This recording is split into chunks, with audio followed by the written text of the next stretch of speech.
వైద్య రంగానికి జగన్ గారి ప్రభుత్వం పెద్దపీట వేసింది. ఆరోగ్యశ్రీతో ఆయుష్మాన్ భారత్ కు అసలు పోలికే లేదు. మాజీ మంత్రి శ్రీమతి విడతల రజని ఆయుష్మాన్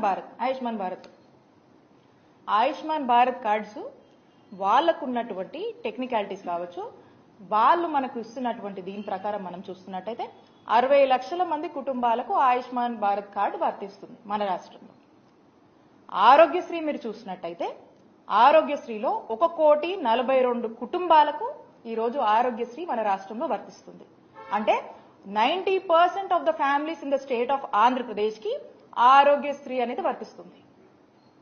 మరి 60 లక్షల మందికే వర్తించేటువంటి ఆయుష్మాన్ భారత్ కార్డ్స్ ని అందరూ తీసుకోవాలి, దాన్నే వాడుకోవాలంటే 60 లక్షల మందికే వర్తించేటువంటి ఈ ఆయుష్మాన్ భారత్ కార్డ్స్ మరి మిగతా వాళ్ళ పరిస్థితి ఏంటి? వాళ్ళకి ఏమైనా సమస్య వస్తే ఎక్కడికి పోవాలి? వాళ్ళకి ఏం వర్తించాలి అప్పుడు? అలాగే ఆరోగ్యశ్రీలో మనము 3,257 ప్రొసీజర్స్ కి మనం కవర్ చేస్తాం ఆరోగ్యశ్రీలో. మరి ఆయుష్మాన్ భారత్ 1900 చిల్లర 1949 అంటే 2,000 కన్నా తక్కువ ప్రొసీజర్స్ ఉన్నటువంటి ఆయుష్మాన్ భారత్ ని మీరు వాడుకోండి అని చెప్పి చెప్తా ఉన్నారు.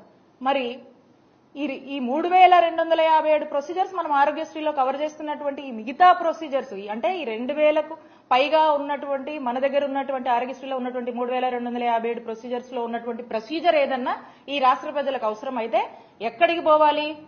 ఎవరు బాధ్యత తీసుకుంటారు? ఎవరు బాధ్యత వహించాలి? అలానే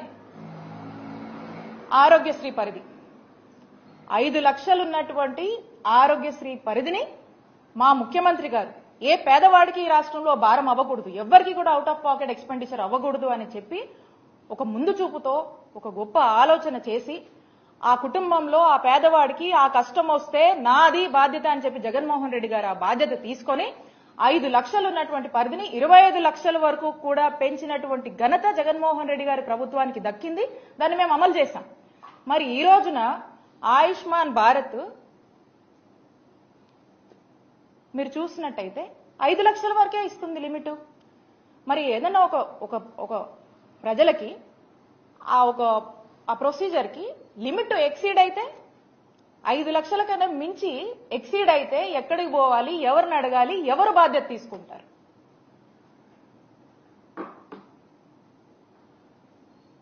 ఇక ఆయుష్మాన్ భారత్ సంవత్సరానికి ఆయుష్మాన్ భారత్ లో ఎంత ఇస్తారు? బడ్జెట్ సుమారు 300 కోట్లు సంవత్సరానికి ఇస్తారు. ఆరోగ్యశ్రీ బడ్జెట్ ఎంత సంవత్సరానికి? ఎంత ఖర్చు చేస్తాం మనము? 3,000 కోట్లు ఖర్చు చేస్తాం. 3,000 ఈ సంవత్సరం అయితే 3,500 కోట్ల వరకు కూడా మనం ఖర్చు చేస్తా ఉన్నాం. అంటే 10% ఆఫ్ ఆరోగ్యశ్రీ ఆయుష్మాన్ భారత్ లో వాళ్ళు ఇస్తున్నారు. 300 crores ఎక్కడ? 3,000 crores ఎక్కడ? 3,000+ crores ఎక్కడ? ఈ సంవత్సరం మనం ఇస్తున్నటువంటి 3,500 crores ఎక్కడ? మరి ఇదంతా ఎవరు బేర్ చేయాలి? 10% కవర్ చేస్తే మరి ఈ 90% ఏమైపోవాలి? ఈ ప్రజలేమైపోవాలి? ఈ ప్రజల యొక్క హెల్త్ ఏదైనా ఇబ్బందులు వస్తే వాళ్ళ ఆరోగ్య బాధ్యత ఎవరు తీసుకుంటారు? తీసుకోవాల్సిన బాధ్యత ఎవరి మీద ఉంది? ఆ బాధ్యత మీది కాదా? ప్రభుత్వంగా ఆ బాధ్యత మీది కాదా?